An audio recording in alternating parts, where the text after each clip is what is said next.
Without further ado, I'm happy to hand it over to you guys. Thank you. Thank you very much. Thanks for watching the home video. I did have permission from Bono, by the way, sort of. So I'm Ellen Kassoff, my husband, Todd Gray.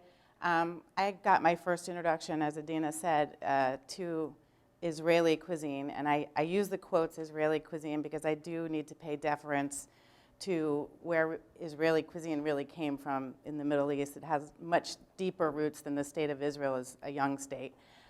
So there's Persian influence, there's Turkish, from all over the Mediterranean. So Israelis have done a wonderful job adapting traditions that have been around for many, many years and putting their own, of course, Israeli spin on it, which is classic Israeli fashion, right?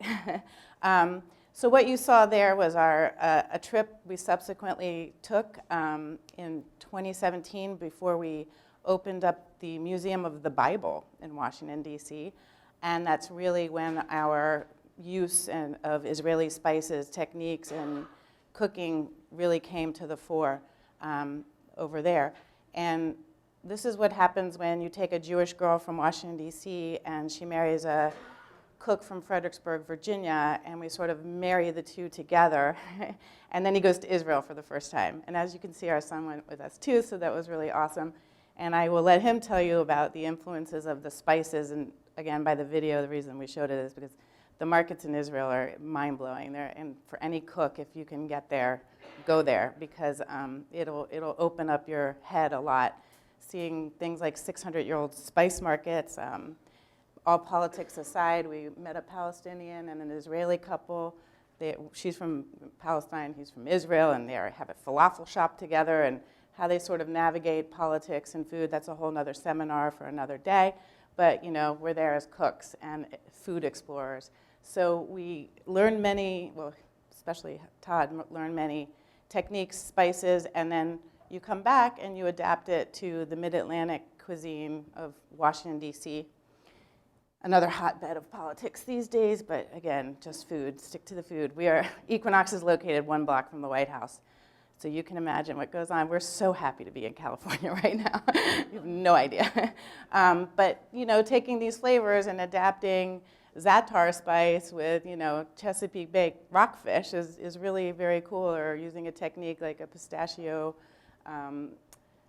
crusted, which you'll see, and adapting it to mid-Atlantic cuisine has been really incredible. Our customers have had amazing responses. And anyway, let's just get cooking. So I don't want to steal your thunder. Clock is ticking. I know, I see it down there. It's like the power demo. Okay. Well, thank you all for being here. Chandler, thank you so much for bringing us here and providing this great opportunity. So today, 2 dishes that we're going to do. We'll work 2 simultaneously. Doing hummus with pistachio, lemon, tahini, very traditional ingredients, but no chickpea.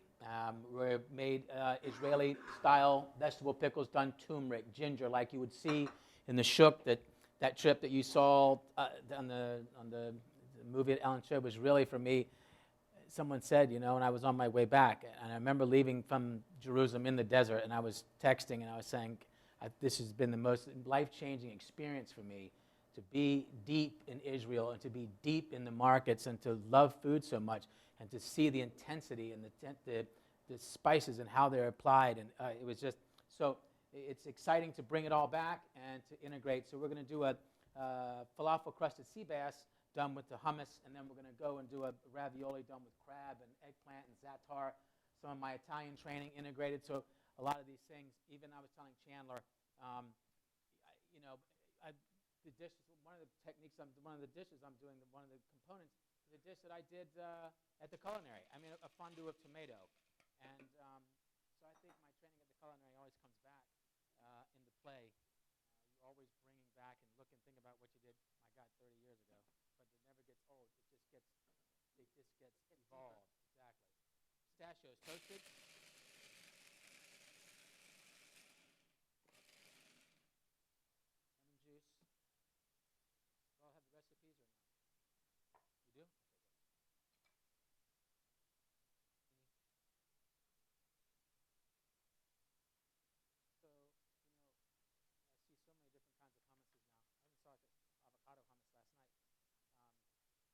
think that pistachio we have found works well for a nut type of hummus.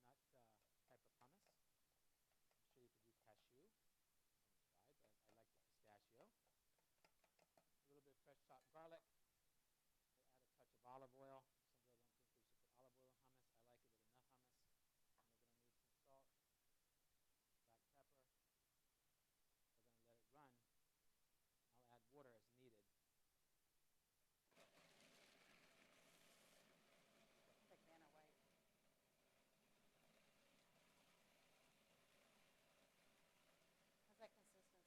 So we're not looking to take this down to a, we don't want it too coarse because we don't have big crunchy nuts inside. We want it fairly smooth. We don't want it wet. It's got to have the consistency of hummus. Okay? Should be creamy. Looking okay. I need a little bit more water probably. So a touch more lemon, a little more seasoning.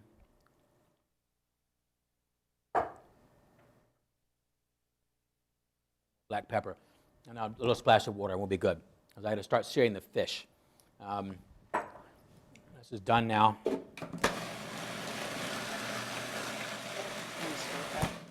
Ellen, if you want to transfer that to that glass bowl here behind us, well, that's his bowl.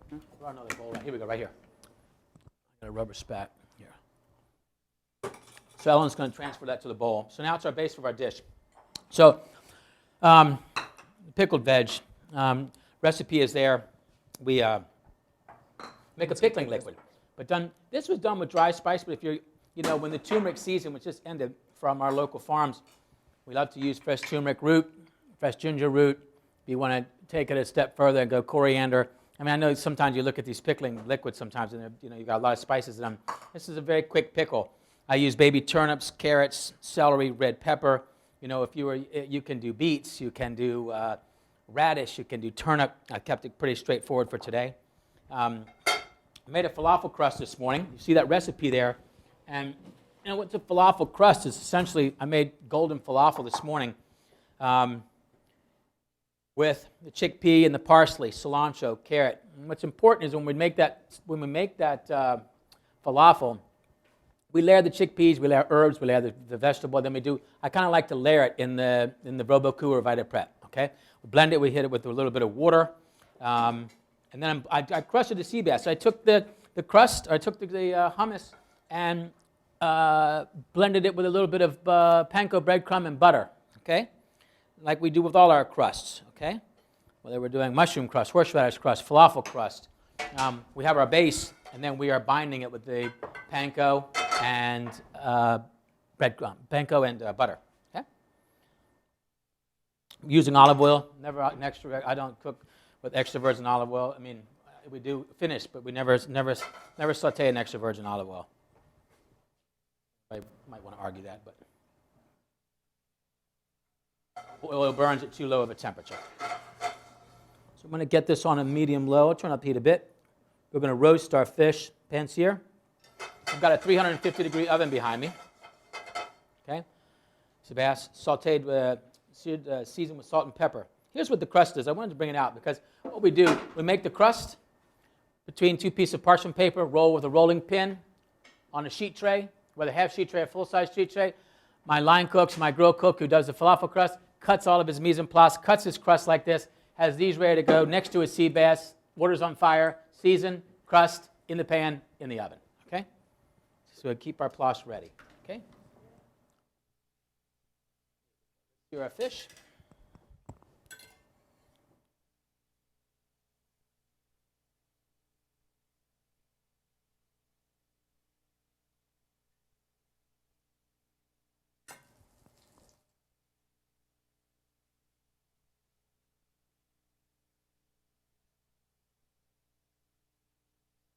Okay.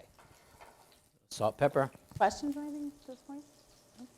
No? Okay. Ask away. So, again, bringing this falafel crust to a sea bass. Like Ellen was saying, this whole spirit of this demo is about this session, about bringing these flavors to our style of cuisine, ours being mid-Atlantic. So doing a crust on a sea bass, or We were doing falafel crusted scallops at one point. We have done, integrating things like za'atar, smoked cinnamon, sumac spicing, rack of lamb from Pennsylvania, za'atar roasting potatoes, sumac spiced lamb rack. You put that all together, make a classic lamb jus. What's not to say that that's not still Mid-Atlantic cuisine, but really heavily influenced with a nice Middle Eastern flavor. Also, plant-based cuisine is taking more and more focus these days, and Israel is probably the most vegan-friendly country in the world. And these spices have given so much depth to our plant-based cuisine. Half of our menu is plant-based. And experimenting and giving it depth with Israeli flavors like za'atar and what he's showing you here gives plant-based cuisine a whole new level of appreciation, because a lot of people don't appreciate it. Absolutely. But Absolutely. What Ellen's saying is true, because half of our menu at Equinox is plant-based. We do, we probably order 80 different vegetables a night, and we order 2 proteins of beef or lamb. We order 2 or 3 fish, some scallop, and our veg list is like this. Our protein list is like this. That's what we have been doing now for almost 9 years. And these spices and these Middle Eastern moves on baby carrots and turnips, whether you're honey glazing them with sesame and sesame oil, roasting whole vegetables with ginger root and turmeric, that really gives a nice depth of flavor. Okay? So I'm going to move down here to the second dish, which is this, I think, a great Italian-American application with these great spices and sort of a nod to the Middle Eastern flavor. I ran an Italian restaurant for almost 9 years before we opened. I trained in Italy. Pasta has been a staple of our menu for 20 years now. We've been open 20 and a half now. made it to 20. Right. So egg yolk dough. I make all my dough with egg yolk to a pound, about 15 or 16 egg yolks. Okay, so we get this really eggy, really silkiness out of it. Double O flour or all-purpose can work. I've already pre-rolled the sheets given the timing today, but I wanted to show you the inlay. Okay, this is the inlay dough that I rolled this morning. Okay, so tarragon, parsley. You can load it up heavier if you want, but it gives that sort of that great lattice effect. Make all kinds of cool designs. Right, exactly. Put your logo in there. Right. All right. So I've got this is going to be our top, and this is going to be our base. But I want to start with our ragu of crab. This is some great crab meat. It's West Coast crab. We use Maryland jumbo lump crab when we're cooking. And again, I've done a ragu of tomato. This is what I was telling Chandler. I think this was from, honestly, I still use this technique because it's so simple. It's shallots and garlic and really good plum tomato, olive oil, salt, pepper, sugar, and then finish with a small brunoise of basil. I mean, if the tomatoes are good and you're looking for tomato, that's such a great fresh application. Paul Sartori, 1988, Culinary Institute of America, skill development, I think. I mean, Showing your age there, it is what it is. But you still, you can't leave Some these things. You techniques can't never leave die. behind, right? What you learn. All right. Your parents will be glad for the tuition Yes. spent. Okay, olive oil. We're going to roast the eggplants in the pan. Now, sear the eggplant, salt, pepper, za'atar, crab. Now, I was thinking when I looked at the recipe, but we're getting all that shallot and garlic and tomato and really intense flavor from our tomato here. We're just looking for almost a finishing garnish. Caramelize the eggplant, fresh crab, za'atar, salt, pepper. Okay. Remember, our fish is roasting. Saw the crust, right?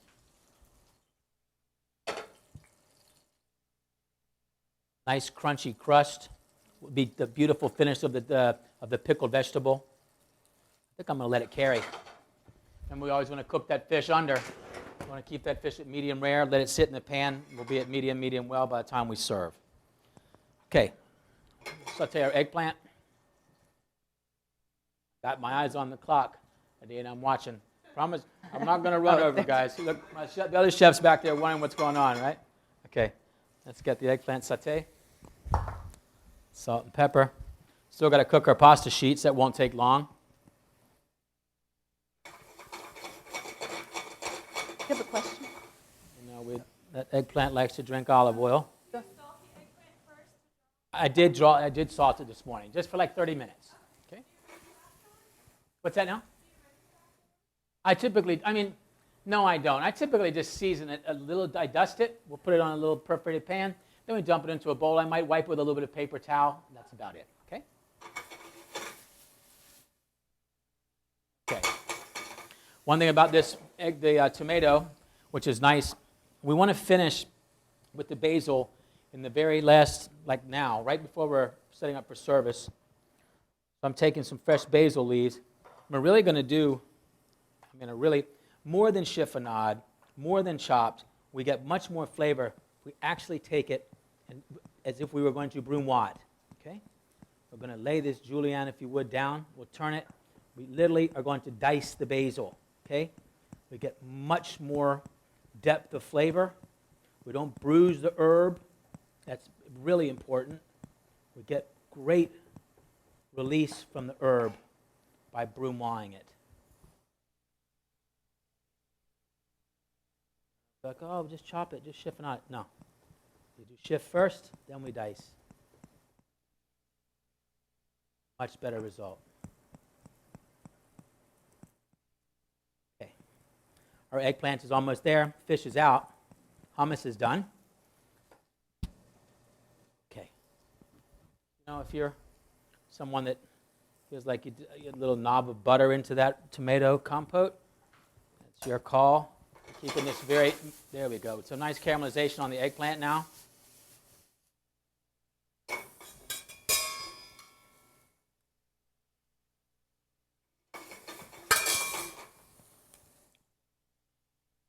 Let's add a little bit of our crab. Remember, we're going to get all the punch from that tomato. We'll add a little za'atar. I work with a good friend of mine, and many of you probably know him. Adeena, you probably know him. Lior from La Boite in New York, who has been a tremendous friend and inspiration to me since I did my 2 trips to Israel, and has developed spice blends for us in our restaurants. I have a custom blend I call a manna spice. I actually brought some manna with me from the Middle East for tomorrow. Do you know what manna is? I know we don't have enough time for explanation, but it truly, A little za'atar, folks, just a za'atar to finish, okay? Another time. So manna, in the Bible, you can cut me off when you No, I'm good. Good. I'm going to We've start been finishing. married 25 years, so don't. He can cut me off. I can cut him off. Manna is in the Old Testament when they were wandering through the desert and they were able to sustain themselves for many days and nights with no food, was believed to be manna from heaven. Something fell from the sky and they ate it and they were able to survive on it in the desert. And many historians, theologians have different viewpoints, but the most believable one is that it was insect larvae, much like bee pollen, and it grows on a camel thorn bush, which is only found in arid climates, like the deserts of the Middle East. And a windstorm, the dust storms, were blowing this around, and it was swirling in the air and falling, and then the people, the Israelites, ate it and survived on it. Like, as you probably know, bee pollen is considered a superfood. So is manna. So there is one tiny village in Iran, and again, politics. Can't really get manna out of the country. However, we managed to. It's very cloak and dagger. So we brought some with us because this is truly manna from heaven, manna from Iran, and it is cultivated and harvested in the very traditional way that it was done 2,500 years ago. And you can't do it in any other country where the camel thorn bush doesn't grow. Although we're trying, we'd love to grow it, but we just don't have the right climate. So anyway, we have a connection in Iran, and despite sanctions and everything, we're able to get some. So we've brought some here, and if you're interested in... He gave me the first, and 2 years ago, before we opened Manna, a restaurant, I said, Baruch, we've got to have some manna somehow. He said, let me call my mom and dad. So he called his mom and dad. He actually had Saffron King. If any of you all are familiar with any Manhattan suppliers, Baruch had Saffron King. And I'm blanching now, I'm cooking the pasta sheets, okay? Salted boiling water. I'm going to take them out. We'll drizzle them with olive oil. That will be all set, ready to plate. But Baruch, I said I wanted to get some. He said, well, I'll get everything we can get. He got me a half a pound. He swore it was probably half of the whole 1 pound that was in all of North America. So I kept it and doled it out very, very, very conservatively. And he came up with another pound this year. So I do have some with me. I think if you're interested, I'll be here with it tomorrow, and it's in my backpack, and I'll bring it with me. So now that our pasta's cooked, turn all the fires off now. A little extra virgin olive oil to keep them from sticking. This is where we use our virgin olive oil, okay? We love those flavors of the olive oil, but we don't want to burn them in a pan. We're ready to plate. Fish is ready. Hummus is ready, so we're ready to plate up both dishes. Let's come back to the fish now. Table 4 is looking for their dinner. Let's go. That's never happened between us. Okay. So our pistachio hummus will be our base. See if we can. That's a little tight to smear. That's okay. We'll just put it right down the center of the plate.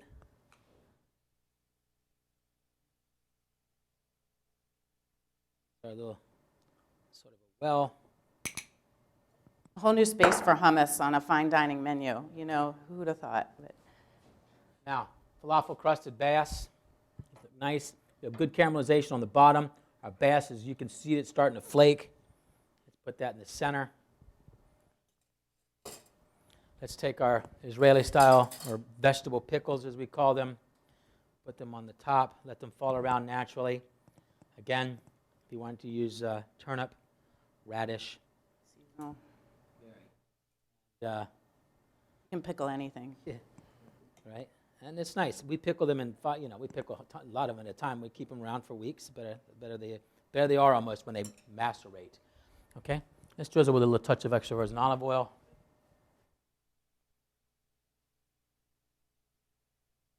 Voila. Fish. Very fresh. You've got the richness of the fish, crunchiness of the crust, that really nuttiness of the hummus, and that really good finish of the tart vegetable in the end, okay? Now, open ravioli. A technique that, in the recipe, I typically would do some squid ink. Today we're going all egg yolk dough, okay?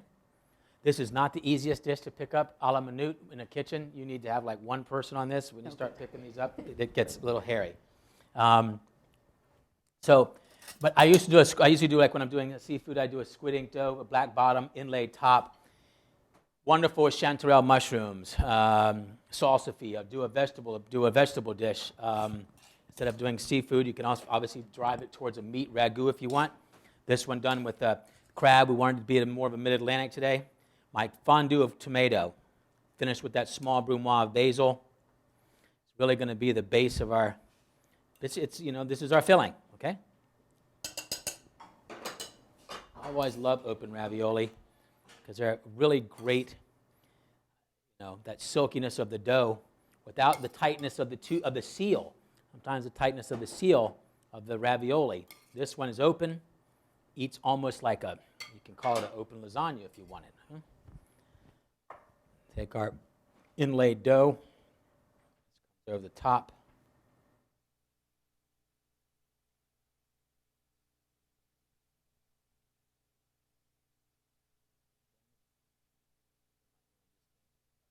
Well, sometimes I've got to make sure I'm not forgetting anything you're going to call me out on here. Again, you could if you had, we would always have maybe like a little bit of lemon or herb-infused butter in the restaurant. We might spatter that. I might put a couple cranks of manna spice to finish it with a little aromatics. But there we have it. Open ravioli, za'atar spiced eggplant, crab. With 2 minutes left. Sea bass on pistachio hummus, okay? Thank you so much. Bye. Anyone, first of all, incredible timing. I know. That was Didn't good. even break a sweat. Does anyone have any questions? Oh, come on. I have a question. Too tired, I didn't drink enough coffee this morning. You talked about different types of falafel that you would make for that crust. Can you tell people about some of the different varieties? Yeah, yes. We'd like to do like a seasonal falafel. We're doing right now a pumpkin falafel that we do at the restaurant.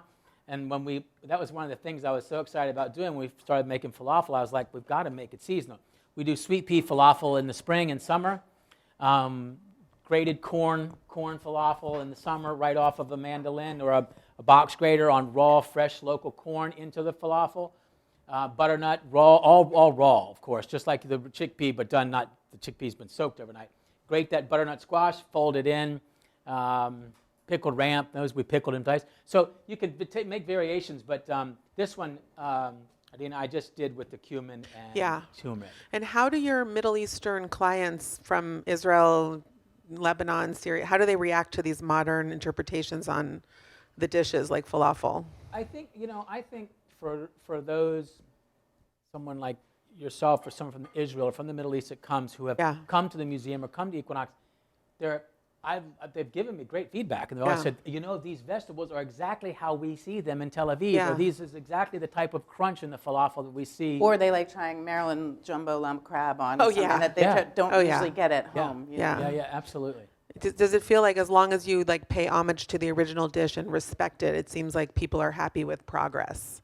Oh, absolutely. Yeah. I think that it is about evolution and certainly respecting the tradition of a dish, respecting the dish of a ravioli without completely changing it. And also there's culinary diplomacy in the world. Yeah. When Hillary Clinton started the Chef Corps, Todd and Sam Cass were the first chefs asked to be part of the U.S. Diplomatic Corps of Chefs. So we traveled and with food we broke bread over the table, and hopefully that'll solve all our world's problems. Amen. Thank you very much. Thank you so much, Chef Thank you Todd for and being Ellen. here this morning. Thank you. Thank you. It was awesome.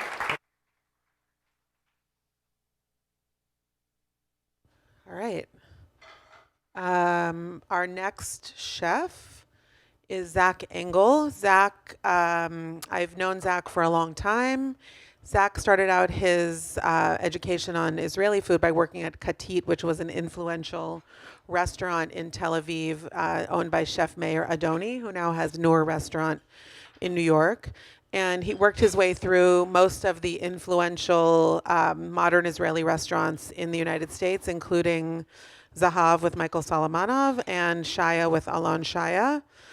Before, in 2018, he opened his own restaurant in Chicago, which I would say is the first finer dining restaurant with a really authentic Israeli spin called Galit.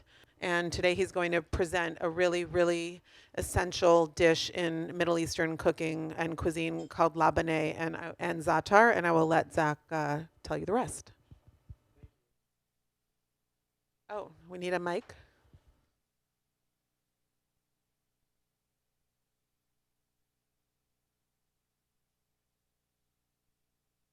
Yes? Nice. Cool. Hi, guys. I'm Zach. So I'm doing labaneh, and I am going to more or less talk to you about it because there's actually not a lot to do. And za'atar. The theme for the seminar is Mid-Atlantic and to the Midwest, flavors of the Middle East. And our philosophy at Galit is very much how do we bring the flavors of the Middle East to the Mid-Atlantic in a way that's true to form. I don't want to use the word authentic, but true to form of what it is for someone's experience around the world, and putting it in place while also kind of doing the right thing by supporting local farmers with sustainable practices, and producing the best quality product using local ingredients, executed in a way that's going to evoke a memory for someone that comes and eats the restaurant.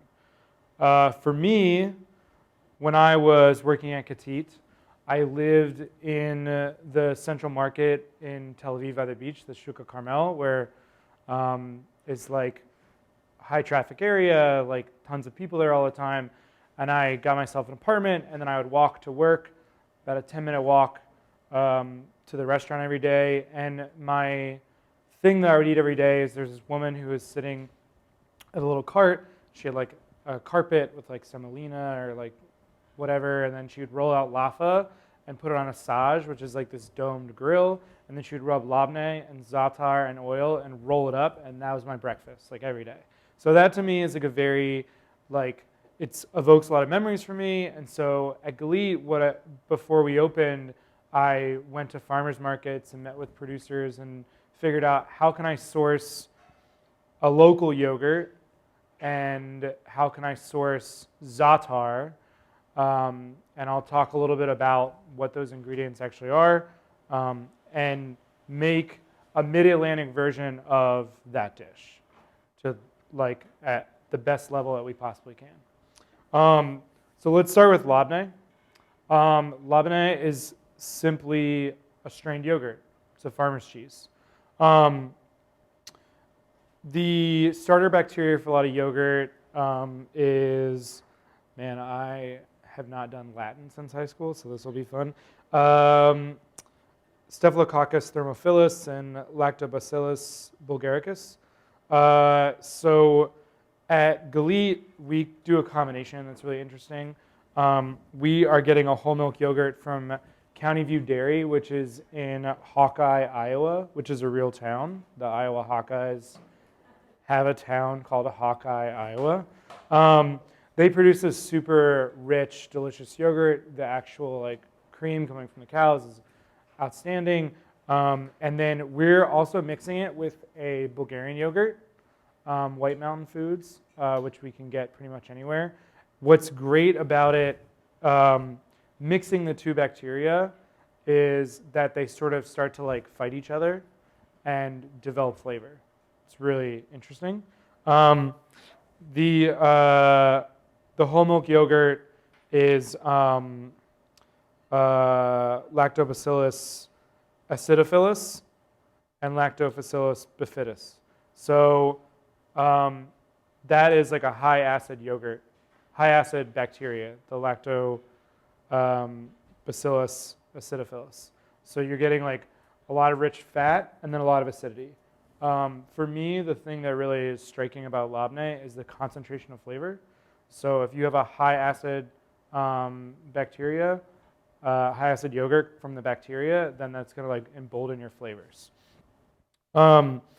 In home kitchens, I'm going to show you the technique that you would use it in a home kitchen. You just kind of strain through a fine mesh sieve, cheesecloth preferable. You can use a dish towel or anything like that. Or you can buy Adeena's book, and she has a recipe for it. There you go. Industrial complexes, like big yogurt producers, when they're making like a strained yogurt, labneh is not a predominant thing you can find in the United States, except through companies that are producing Middle Eastern ingredients. A lot of them are making Greek yogurt. It is a combination of one of two things. They're either straining milk before they're adding the starter bacteria to it, or they're like large-scale straining, or even like they have centrifuge techniques. But a lot of those companies like don't disclose the way that they do it. I am not a Greek yogurt fan. Can't do it. Don't enjoy it because for some reason I've decided that I am Israeli, and so labneh is like my strained yogurt. But the process would be the same. Should you be making like a large-scale production of labneh? So we'll start with the labneh. It's a really, really simple thing. I've got this whole milk yogurt. You can mix any kind of yogurt that you want, really. And then I've got colander. You can also use, I'll show you this one, like a fine mesh sieve. Either way, anything that's going to hold the straining support away from the bottom of the bowl is best because you're going to strain out all this liquid. And then I'm going to take this ridiculous amount of cheesecloth. So I told this guy I would talk about it. I have this cook. His name's Adam. He's awesome. He was born with like a physical disability. He doesn't have a full hand, and he's one of our production cooks, and he is a badass. And we do the labneh in these like 3 feet by 2 feet wide perforated like Lexan containers, and we tie the cheesecloth like super tight, and he does it with one hand. It's nuts. So we are producing in the restaurant. we're producing this on like a giant scale, but we still kind of do it this way, just with like large equipment. So I've like kind of unraveled the cheesecloth. The like thickness doesn't really matter. I like to do around like 5 to 7 layers. If you're in a rush, there are a couple tricks. Less layers, strain faster. You'll lose a lot, but it's okay. And then for the home cook, I just kind of like do that. In the restaurant, we have it sitting in like a vessel with a perforated pan, and then we keep this like super tight and spread a thin layer across, and the surface area increases the speed in which it strains. If we kind of just put a big bowl of, we make 40 pounds of yogurt and it turns into 20 pounds of yogurt. If we were to do that by like putting it in like a ball, it would take like a week. So we don't really have that time. So for me, what I found is I like to play with percentages, usually in metric measurements, and I found that like a 1.25% salt ratio by weight in grams is like the perfect amount for labneh. So super simple. You take your yogurt in a bowl, you add your salt, you grab a whisk, and you just mix it until it's homogenized. Other people have different techniques. I'll explain this a little bit to you, but I am more of just like a keep it minimal, let nature do its thing. And then what we'll do is just put it in the cheesecloth. You can, if you're kind of wimpy, you can refrigerate it. If you're feeling like you want to take a big gamble, you can leave it out. Chef, is the salt meant to help extract the moisture or to season? Yeah, so salt is like a really interesting ingredient for like this purpose.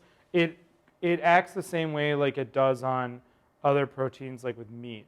So it's extracting water and it's helping to like pull the water molecules and really like the liquid lactic acid away from the milk proteins so that it strains better. But also the 1.25% is when it's done straining is the level at which I want the labneh seasoned. Like, so I'm taking into account for like how to start that process, like the physical change of the yogurt into the cheese, but also knowing like what the end result is going to be is that it's like a certain percentage affects how that yogurt is seasoned. If you go and you get like, you go to a Middle Eastern market and you buy like the labneh containers, a lot of the times they're like a little under seasoned, I feel like. And so like at the restaurant, if we're using those, because we do use them because like this we can only make enough of for one dish that we sell to literally everyone. And so we have to use that as a cooking ingredient, as a component. And we will have to add salt to it every time because it just doesn't have that funky cheese flavor that you really want. It just kind of tastes like thick yogurt. So like I said, you can like refrigerate this guy, or if you want to roll the dice, you can let it sit out. Don't tell the Chicago Health Department, but we let it sit out for like 48 hours. It would be like if you made butter and you took heavy cream, and I don't know if you guys have ever made like weird fun butters. Throw like an old Parmesan cheese rind in there. Like when I lived up here, I used to like save all the rinds from like Cowgirl Creamery and stuff and throw it in heavy cream, and then you cool it down and whip it. You're just like mixing bacteria, letting them activate. It's at room temperature. Our prep kitchen is like a nice like 68 degrees all the time, a little bit cooler too in the winter because I don't really have a great seal on our back door. And so it's like this nice range for fermentation, specifically with this. And then just wrap it really tightly in plastic wrap. And I'll show you that in a little bit. The next thing that we're going to talk about is za'atar. It is such an ingredient that's well known at this point. Everyone knows. They're like, oh, it's thyme and oregano, sumac, sesame seeds. yes, that's the American version. That's what is predominantly easy to grow, produce, grind, and then bag up and sell for a lot of the major like Middle Eastern like food product companies, Yad, Sadaf, which are great companies. We use their za'atar in like vinaigrettes and stuff like that because this is a very like special thing that we can only make so much of at a time. True za'atar consists of 3 main ingredients: the dried leaves of any type of hyssop plant, sumac, the dried berries of a sumac tree or bush or conifer or whatever they decide they're going to call themselves, and sesame seeds. The ratios vary based off of region. I'm more prone to like a Lebanese za'atar that's a little more sumac heavy. I like the acid punch. The Jordanian za'atar is a little bit heavier on the hyssop side. Hyssop is the name of a genus of plants. The official name is the Hyssopus officinalis. They are from the family of the Lamiaceae family, which is like mint, sage, oregano, thyme, marjoram, and it's all in this one family where it's like vegetal and something like minty, floral, herbaceous, like those flavor profiles are all coming from them. A lot of the plants are edible, not all of them are. Hyssop grows wild all over the Middle East. Za'atar is not a thing that they manufacture. Za'atar is a thing that they have been foraging in that region for millennia, making salads. Just to show you how much I know about za'atar, it has biblical references as well. I don't know if you guys knew that. In the Old Testament, it's referred to as azov, is what it's called, and it's a lot of sacrifices, a lot of like mentions of it in like the picturesque description of landscapes, etc. But the big thing it's known for is in the story of the Jews' exodus from Egypt. The Jews used hyssop branches with sheep's blood to paint the doorposts of their house to avoid the 10th plague. And then in the New Testament, during the Passion of Jesus, they used hyssop branches with a vinegar-soaked sponge on the end of it to quench his thirst. So it's like a very significant ingredient. It's been there for millennia.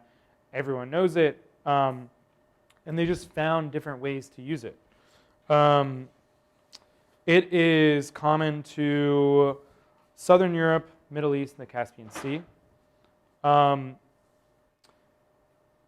So the big lesson is that things that are ancient have a use for us today. It's only in the last 15 or so years that people have really gotten to like know what za'atar is and use it in a lot of cooking.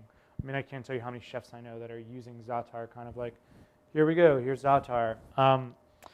The next ingredient that is really interesting is sumac. It's the Anarcadium family, actually related to cashews, which is crazy. We don't usually worry about it with a nut allergy, but it is in the same family. Does anybody know what Aramaic is? Or the Aramaic language? Aramaic language is like the ancient language. It's what the Jewish Bible, the Torah, is actually written in. No one really speaks it anymore, but sumac comes from the Aramaic word for red. And they're usually like small trees, large bushes. They grow these little berries. There is a wide array of sumac plants. In the Midwest, there are sumac plants. I have met with a lot of people who have brought me sumac, and none of it really replicates the like really good stuff from Turkey. One of the things I'll be working on is figuring out how to get like a sumac plant that's native to Turkey and planting it in the Mid-Atlantic should work just fine, and be able to harvest our own sumac. For now, I'm getting sumac from this really great distributor who's based out of Chicago. He's a textile guy, and he traveled to India and the Mideast a lot and met with people, sold his textile company, and then like his friend was like, hey man, I have these wild spices, you got to come check them out. And so he got into black pepper, and then kind of as he started to work with chefs, people started asking him for more stuff. So this is very, very fresh sumac coming from Turkey. You can tell by the moisture content of it. If it's like sticking to your hands, then that's like the good stuff. If it feels oily, then it's the good stuff. If it's dry and powdery and kind of crystallized, it's too dry, it's lost a lot of its pungency.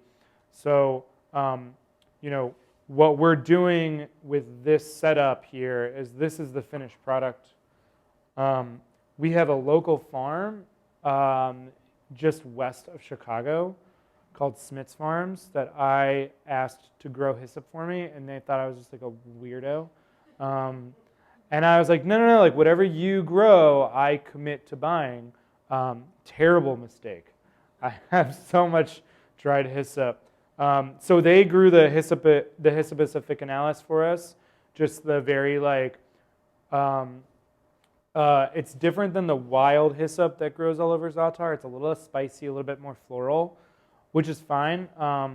We're putting it in like a little small ramekin like this big at the restaurant on the labne, and so it is like just really nice and like balanced and light and sour and floral. Like I have some things that are spicier that go with it, so it's fine that it's not too spicy.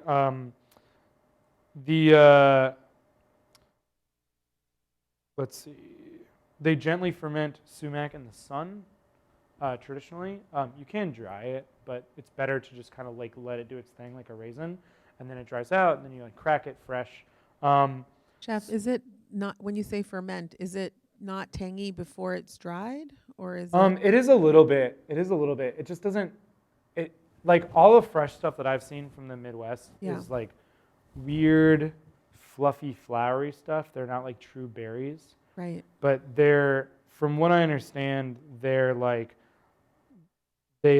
are sitting in the sun, so the sugars start to ferment just like what you would with like a late harvest grape. Cool. So yeah.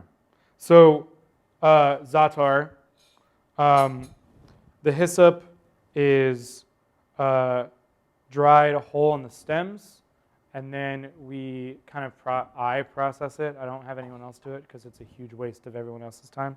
They have like other things to cook. So we harvest like everything for a week. I get like 15 pounds a week, dehydrate it all, like super low temperature, get all the leaves off, sift all the stems out, and then grind it up a little bit in a food processor just to get like kind of this nice texture where it's like fine, but not, where am I going? There we go. It's like fine, but it still has a little bit of like leaf feel to it. Zaatar, the sumac, these sesame seeds, we use like a higher end sesame seed. I feel like any sesame seed is fine. Smell them before you use them. A lot of the time sesame seeds are sitting on a shelf for several years. Don't buy the pre-toasted ones. Those go rancid really quick. But you want to make sure that they don't have like a weird funky smell to them. And then you just lightly toast them on a stovetop for a couple minutes, just in a pan. And then once they're toasted, immediately go in with your mix. And then we've got this this sea salt. The same guy that sources our sumac is getting the sea salt. It's Icelandic sea salt. It has a really, like a much finer texture. It's like a fleur de sel. It's not like a Maldon where it's like flakier pieces. If they are, they like break up pretty easily. This is going to add a little bit of texture. It's going to catch some of the finer powder of the hyssop, and it's going to add a little bit of the seasoning that you need for the za'atar to really give you a punch. It's going to help to accentuate the acidity in the sumac. Super, super important. And really simple. I mean, you can do this like with oregano. You can do it with thyme. You can buy any of those sort of herbs. Like I would buy like oregano, thyme, and marjoram. Put them in a food dehydrator or like a 110 degree oven, just a regular oven with the door closed on a baking sheet overnight, and then you can pull it off and then mix it all around. And so finally, I want to show you what the labneh looks like when it's finished. You can see the, for the yogurt, this is like very jiggly. Like very deadpan in here, guys. You gotta like liven up, man. So this has been sitting for 48 hours in the Heston kitchen upstairs. Just to kind of let you guys see what it really looks like. So this guy's straining. You want to move that into the where the Yes. I'm going to show you a couple of different things for it. So, you guys see that? Yeah. So we're going to do a little plate up too. But I want to show you the other thing that's really great that we use the restaurant to kind of increase our sustainability. So where's the liquid go, right? Where's the liquid go? We've got this stuff.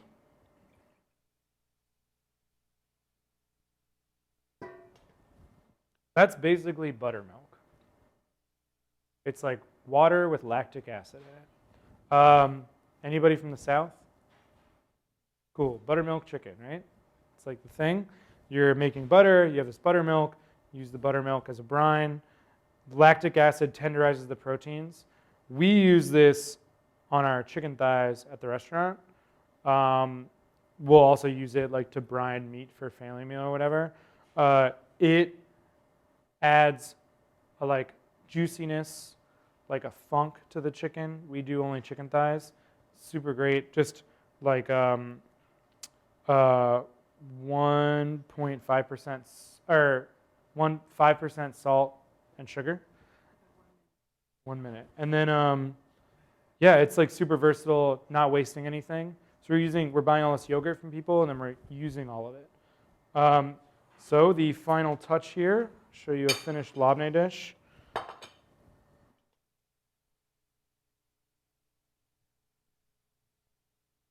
Nice and thick, you guys can see that? Mm.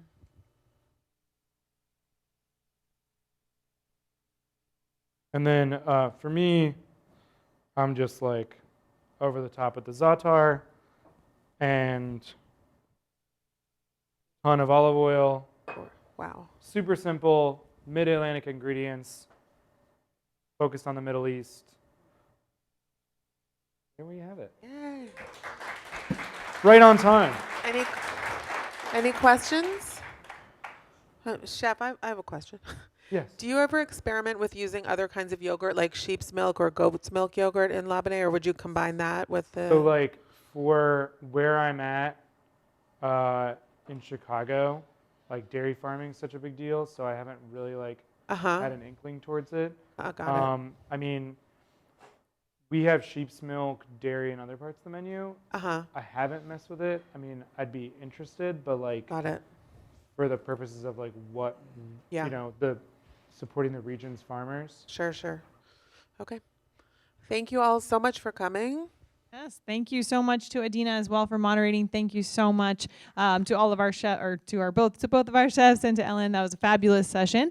We are heading into break now. Invite you to enjoy some flavor discovery tastings in the Copia Restaurant and Lounge, as well as sponsor exchange and tastings in the Sponsor Connect session. This room we will start back at 11 o'clock. So we hope you enjoy the break, and thank you all so much.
vegan grape meze platter will surprise and delight your guests.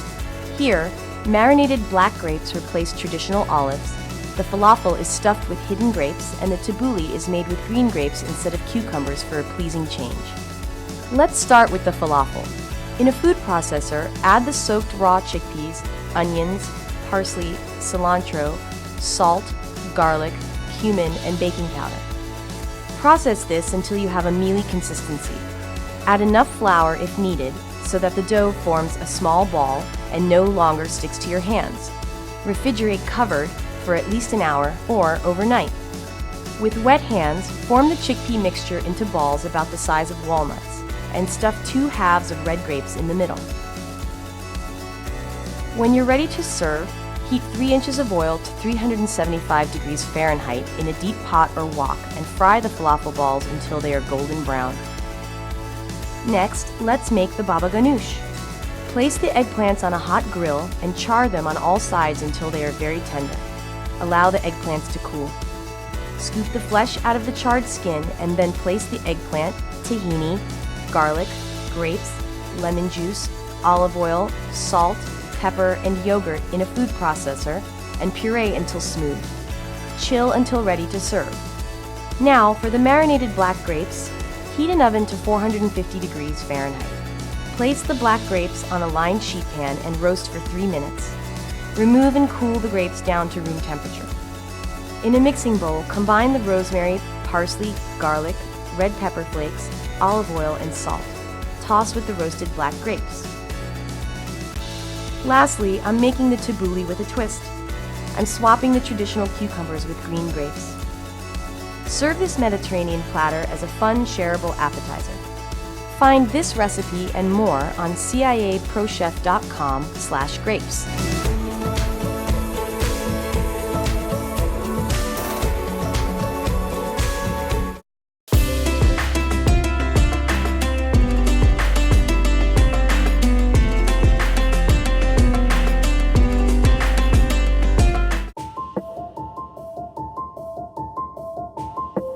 I love this dish of roasted cauliflower, grilled figs, and Hellmann's lemon za'atar dressing because to me it captures everything Israeli cuisine is about.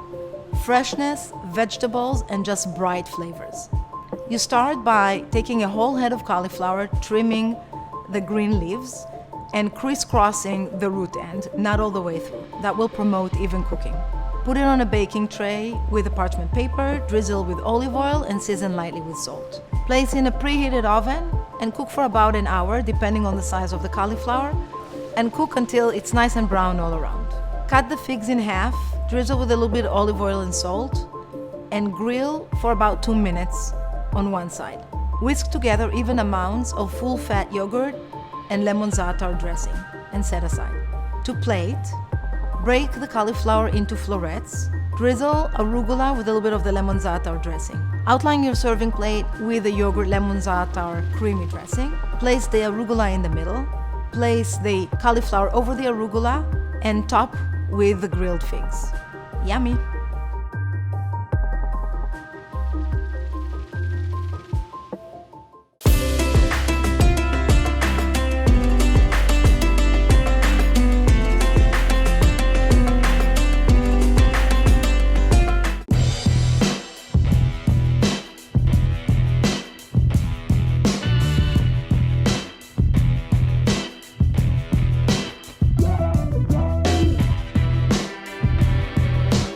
Here's a delicious vegetarian twist on bao, using tea-smoked watermelon in place of the traditional pork belly. Compressing the watermelon gives it the perfect texture to stand in for the protein in this dish. Start by preparing the watermelon. Peel the skin off, remove the rind, and cut the rind into a julienne using a mandolin. We'll use this later for our slaw. Cut the watermelon flesh into 2 by 4 by 4 inch slabs and place the slabs into a cryovac bag. Season the slabs with soy sauce and 5-spice powder in the cryovac bag. These slabs have been compressed in a vacuum sealer at 99%. Now we're going to smoke our watermelon. To make a smoker, line the inside of a pot or a pan smoker with aluminum foil. Mix together the tea leaves, rice, brown sugar, and star anise. Spread the tea mixture evenly on the foil. Place the pan on the burner, uncovered, and turn the flame to high heat. When the tea mixture begins to smoke and the rice begins to turn brown, set the compressed watermelon on the rack. Cover the pan, reduce the heat, and smoke for 8 to 10 minutes. Turn off the heat and let stand for 5 minutes. Remove the lid and slightly cool the watermelon. Slice the watermelon into half-inch pieces. In a small bowl, mix together the mayonnaise and the sriracha sauce. In another bowl, combine the julienne, watermelon rind, carrots, daikon, and salt. Combine the spicy mayonnaise mixture with the slaw ingredients. Now we're ready to assemble our bao. Spread hoisin sauce on the inside of each hot steamed bun and place a slice of smoked watermelon and slaw on the inside. Garnish with cilantro and serve. Tea smoked watermelon bao with pickled watermelon rind slaw. Enjoy this unique shared appetizer at your next party.